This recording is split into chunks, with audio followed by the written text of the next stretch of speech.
Hey, what's up, everyone? Welcome. Thank you so much for joining me. Do me a favor, if you can see me and hear me right now, please press 1 in the chat and send me the number 1 in the chat. Let me know that you can hear me and see me. I'm going to leave a little message here too. Oh, amazing, guys. I see you. Hello, welcome. Thank you so much. Thank you for joining me. We're going to get started here in just a moment. Make sure everything's up and running and working correctly. How's everybody doing today? Are you guys awesome? Leave some messages in the chat. Let me know how you're doing.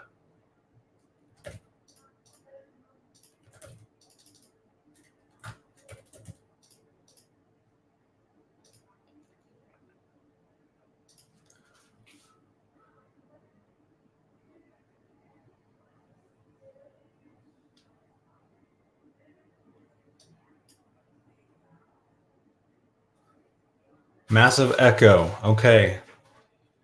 Jenica, you don't hear me or see me. Okay. Some of you do, some of you don't.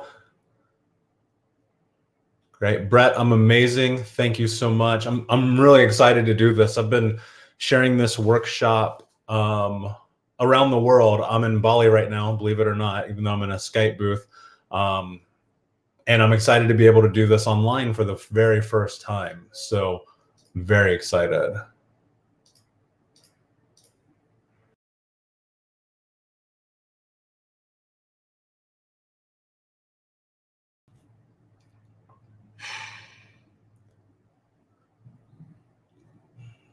Guys, we're going to give folks 1 minute to get in, and then we're going to get started because there's a lot of information that we're going to go over today. And so I don't want to make you guys wait for other people to show up. So where are you guys at? I'm just curious as we get started. Where in the world are you right now?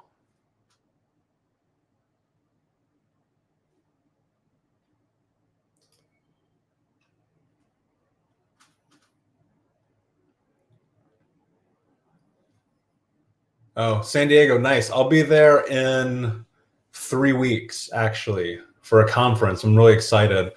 I love Arizona, one of my favorite places. Illinois, yeah. I actually grew up in Indiana. We'll talk about that. I've got some California folks.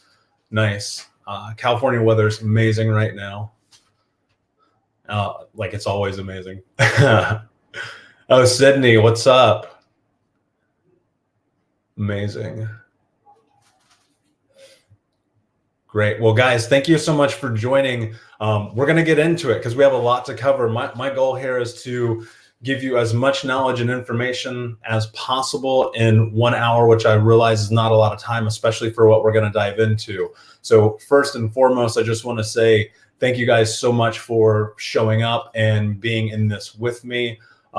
This is, to me, my life's work. I have spent the majority of my life trying to understand trauma. And over the course of the last few years, I have really made an effort to make trauma education and understanding and growth the forefront of my life. It is, in fact, the most important thing to me because I believe that through education, we're going to be able to make the world a better and safer place.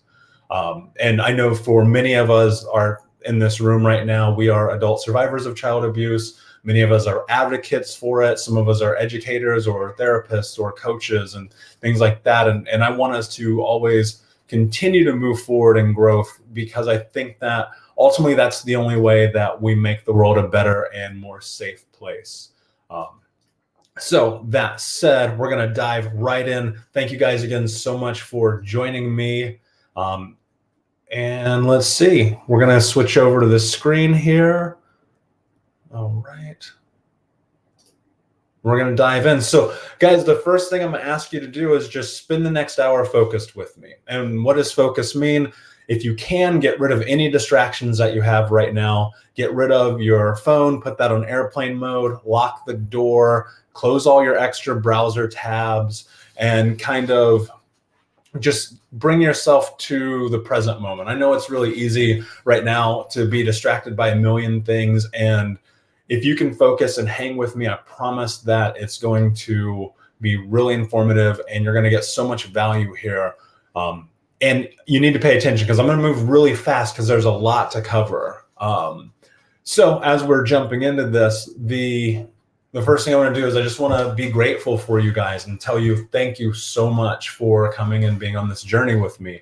I have spent so much time cultivating what I believe are the best practices in my life and sharing these as I travel the world. And I've given this presentation in Malaysia and Singapore, Indonesia, Thailand, America, soon to be Mexico and Buenos Aires, and traveling the world and speaking not only for myself, but for other adult survivors of child abuse, because I believe that our voices deserve to be heard.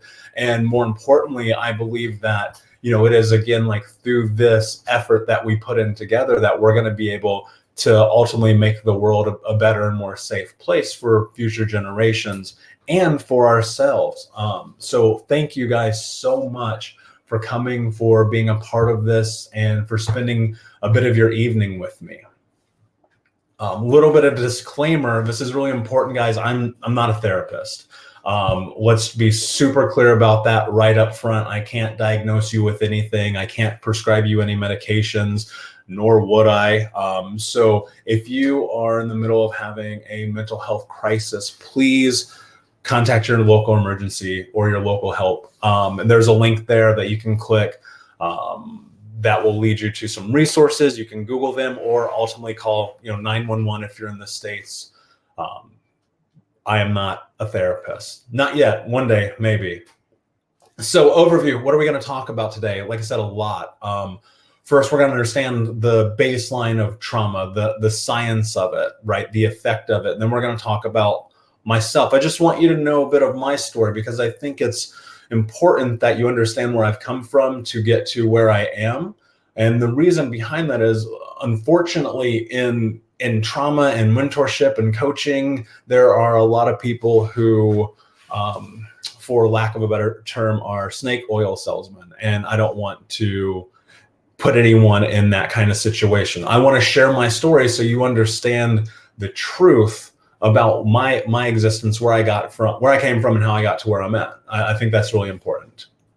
We're going to talk about the problem. I think the elephant in the room of mental health care right now is childhood trauma, and especially for adult survivors of trauma. The question that I started asking myself years ago was like, how do I heal? How do I go through this process? How do I actually create change in my life? And we'll talk about that in depth.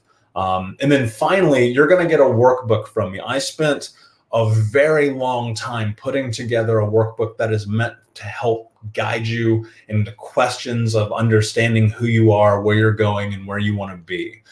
I believe that the number one tool in healing trauma is mindset. There's so much more to it, but mindset is where we start. I think that we have to first and foremost believe that we can heal before we actually start that process. So this workbook that I created is a bonus that I'm giving you as a part of showing up for this workshop, because I believe that it's super important information. This is what I live my life by. Though trauma may be our foundation, it is not our future. Do me a favor and type 1 if you believe that. Though trauma may be our foundation, it is not our future. I'll give you guys a second to put that through. So if you believe that, hit 1. If you don't believe that, hit 2. I'm very curious. And be honest, if you don't believe that, that's totally fine. We got some ones. 1, 1, 1. Beautiful. I'm glad that you guys agree with me. And I think that as we proceed, we have to show, we have to come together as a collective and show people that it does not matter what you come from. And my goal in life is to do just that, is to share my tools, my knowledge, and my experience to show people that it doesn't matter what we come from, that our future can be whatever we want it to be. as long as we believe, as long as we surround ourselves with people who will give us support, and as long as we act. And so we're going to talk about all those things.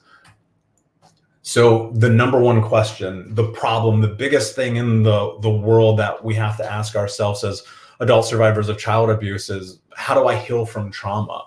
And I think that starts with turning inward and really asking yourself some important questions. Like, do I really understand what happened to me? What have I done to create change in my life? I believe that mindset plus action equals self-actualization. So changing the shift in how we think about ourselves and moving forward with action is ultimately how we become the person that we want to be. And this all started with a really simple question for myself, and that was, am I ready to do this? Like, am I willing to heal? Am I willing to do whatever it takes to become healthy? And healthy is going to vary, right? Everyone has a different understanding of what that means for them. So, if you feel like healthy is being a sustainable person, having a loving family, or being healthy in your career, or waking up in the morning and loving yourself, everyone's going to have a different definition. And mine in the beginning was, I just want to wake up and not hate the reflection in the mirror, because for so long I did. And I realized, like, through understanding the science, through doing the work, that I didn't hate myself as much as I just didn't understand why I wasn't happy. Right. And that's going to be different for everybody. And hate's such a strong word, but when you look back on your past, it's easy to understand how you can get to a place of self-hate. So ultimately, my goal is to love the reflection in the mirror, which luckily now through hard work I get to do. And we're going to talk about the vortex. And the vortex is this place, it's this evil thought, these restrictions, the things that keep you from becoming the hero of your own story. The vortex is that reflection telling you that you can't. It's the people around you telling that you can't. It's feeling like no matter what you do, you're never going to succeed. And ultimately, that's what keeps people stuck, right? Being stuck in this mindset of nothing is going to be better, no one cares about me, no one loves me. Ultimately, if we are the stories that we tell ourselves, if we're telling ourselves a story like that, then it's going to be true, right? So how do we change that? It all starts with perception, because perception equals reality. So if we can adjust our mindset, then everything else around it changes, right? But it also takes tools. It takes a community. It takes a village, if you will. Like, you have to give yourself permission to heal. You have to say, you know what? I'm ready for this. I can do this. You have to give yourself the freedom and the space. And understanding that it's not an overnight journey, right? You can't just show up to therapy one day or go to yoga one time or write in a journal once and expect everything to be different. And I think we all can agree on that. But what most people don't realize, and what I didn't realize when I started my journey, is that it was going to be at times more difficult than a lot of the things that I experienced in my childhood. Because unlike childhood, where these events happen and then they're over and then life kind of goes on while they sit with you, as an adult, once I began to recognize those things, understand them, and try to do the work around them, they lingered a little bit more in depth, and I had to spend time with them and understand them. And ultimately, I had to give myself the space to go, you know what, you're going to have good days, you're going to have bad days. The other part of it is community. We have to surround ourselves with people who are going to help us prosper. These can be therapists, coaches, mentors. These can be your friends, even family members, if you feel like you can confide in them. It can be anyone. And one of the things you have to realize also is you have to build this community.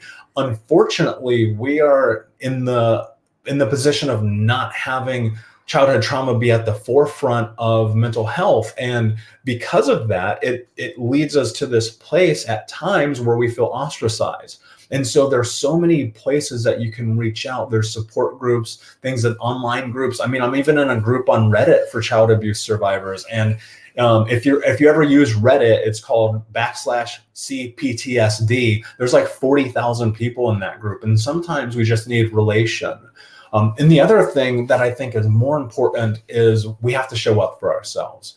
Unfortunately, when we have agency stripped from us in our childhood, we don't tend to do the things that we need to do to take care of ourselves. Let me speak for myself. That's how my life was. I just could not step up for myself. And ultimately, I came to this realization that if you want to live, you have to stop making excuses. And so I live my life by a very simple motto: no excuses, just results. Because ultimately we have to do the work. No one else is going to do it for us. No one else is going to show up for us. No one is coming to rescue us.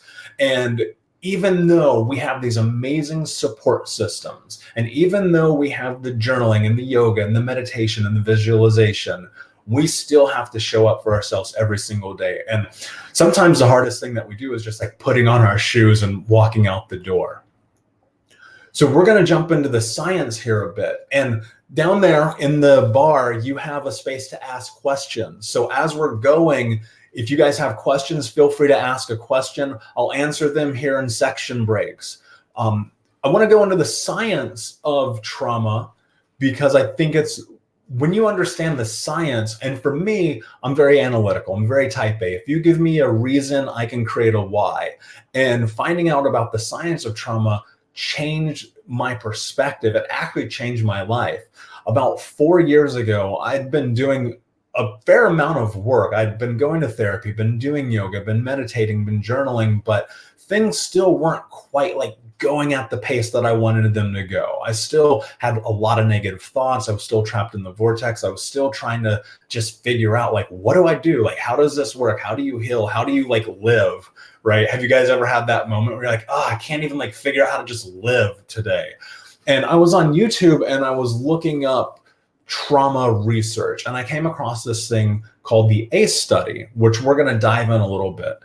And when I found out about this study, everything changed for me, because I finally realized, like, oh, there's scientific precedent. There is more than theory into why I thought I acted the way I did, because I thought a lot of my 20s were just how you are. I thought like sometimes it's just how you live. So we're going to dive into that a little bit here. So this is one of the most interesting figures that I've come across, and that 70% of human beings have suffered a traumatic experience before the age of 18. I've even seen reports of this being as high as 90%. That is a tremendous amount of the human population. And if 90% of the population were exposed to any kind of virus or illness, it would be the only thing we ever talked about. But because childhood trauma is so taboo, it never really makes the headlines. However, when you look at the research, we understand that it is impacting so many people. And this is from the Substance Abuse and Mental Health Services Administration in America. And you can see more about their information. You check out their website. And so when I came across this research from Dr. Vincent Folletti and Robert Onda, basically what happened in 1990s, this Dr. Folletti was in an obesity clinic, and he had clients who were coming in who would lose weight and put it back on, lose weight and put it back on. And he had one client who came in and she lost 200 pounds. She went from morbidly obese to fit. A couple months go by, she comes back to his office and he says, "What's happened to you? Somehow you've gained all the weight that you've lost again." And she mentions that in passing at work, she became sexually triggered by someone who inappropriately touched her. And suddenly she was sharing her story about her background of child abuse and being molested. And he started to ask her more questions. And then he started asking more of his patients these similar questions, and discovered this interesting correlation between child abuse and obesity. And so he got a grant to do this gigantic study of over 18,000 people in California. And so he teamed up with the CDC and Kaiser Permanente, and they did the study in this very affluent part of America where it's mainly upper middle class Caucasian people. And what they found was very interesting. And so we're going to jump into the science of that. But it started with 10 questions. And depending on how you answer these questions, this could dramatically impact your life in your mental, emotional, and physical health.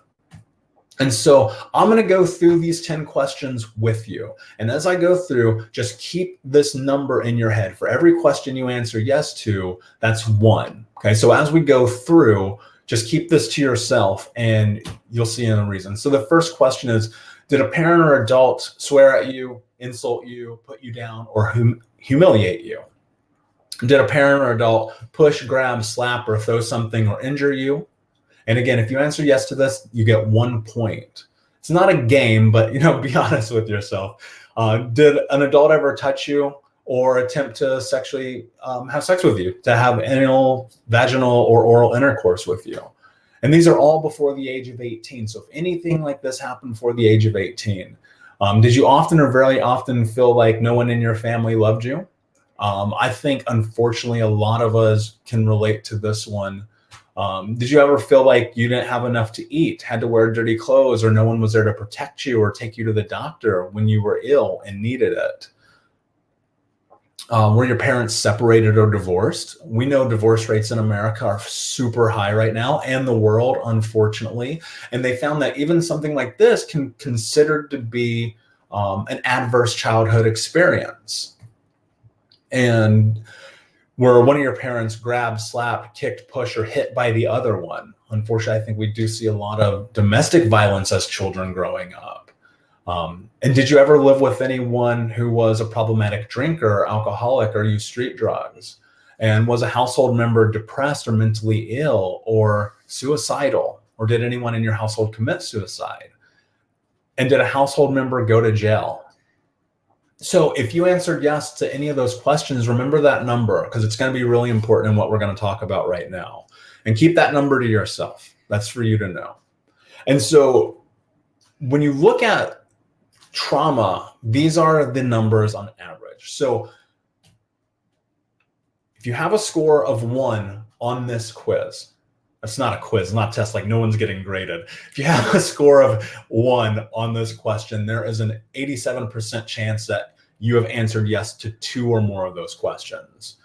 If you answer yes to 2 or more of those questions, well, now you're going to start finding out that you're going to be subject to 4-time increases in chronic diseases. This is pulmonary embolisms, asthma, diabetes, heart attack, all these things at a very young age, right? So many people that I know in my age bracket, that 30 to 40-year-old range, we have gut health issues, we have focus issues, we have all these things that have come from trauma. And when we look at, oops, my slides are messing up, sorry guys.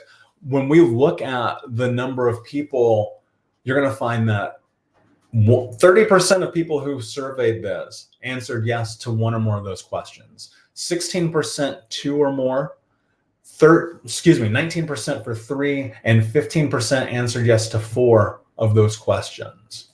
Now, what's really interesting is once you get into understanding, if you answer yes to 4 or more of those questions, this is how it impacts you in your adult life. There's a 2,000% increased chance that you're going to smoke. Now, this is an increased chance versus someone who had an A score of 0 or 1, right? There's a 2,200% chance of alcoholism. There is a 5,000% increased chance that you will be depressed. And there is a 5,100% chance that you will commit suicide. Versus, again, this is someone who had no traumatic experiences as a child.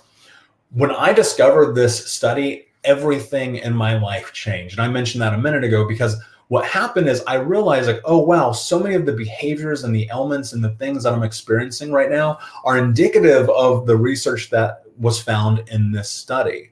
And it got me thinking about, okay, if trauma has affected me in this way in my adult life, how do I fix it? Because leading up till this moment, I just thought I was broken. Everyone told me that. Everyone was like, you're just broken. Like you're faulty. Like, they didn't fix you when you came out. Like you're just messed up. And the reality is I never felt that way. I knew that there had to be an answer of some kind to what was happening in my life. I just didn't know how to tap into it.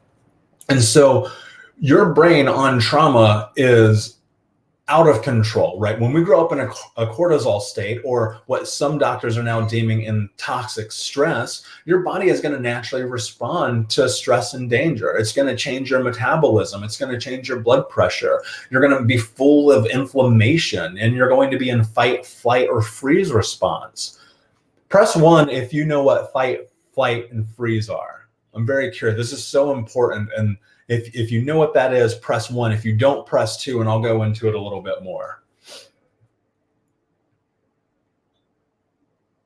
Give you guys a second to have your answers come through. So if you're familiar with fight, flight, and freeze, press 1. If you are not, press 2.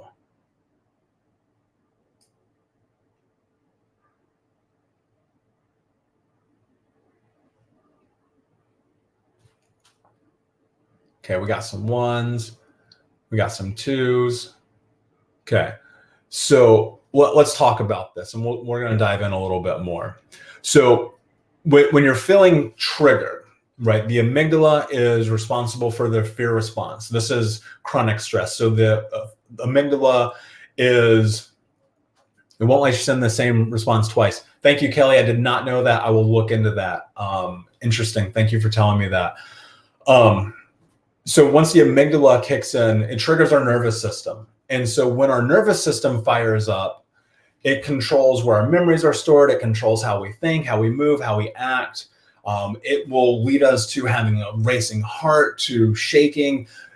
If you've ever had like a date that you're excited for, or a job interview that you're excited for, or anything that you get really nervous about, that feeling is very similar to the feeling of fear and the same stress response that happens when we're children, when we're under chronic stress, right? If you've ever been nauseous and you're like, oh, I don't feel so great, right? That is the same response. That is the same system in your body.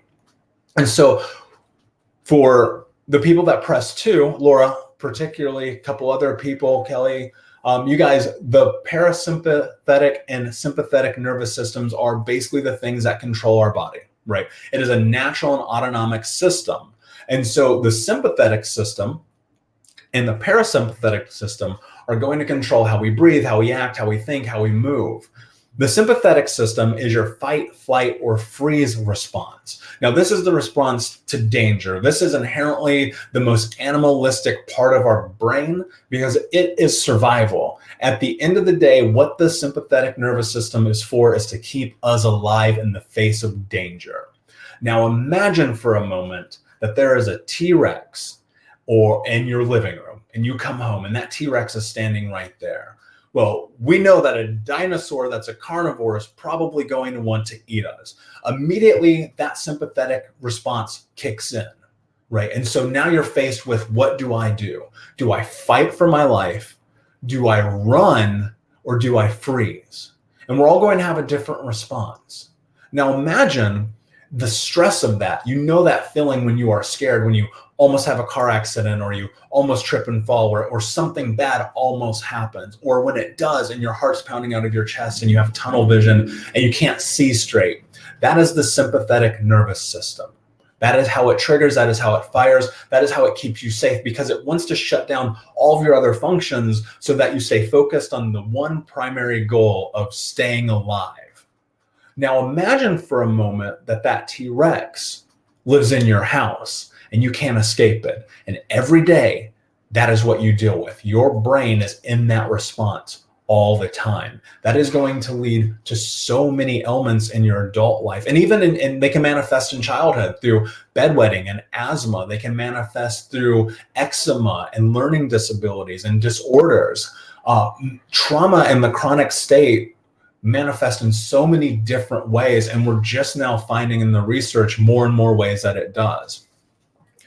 The parasympathetic system is your rest and digest system. This is the part that is going to help you chill out, right? It's going to help you, settle down, think about and process your day, your life, the moments and the things that happen.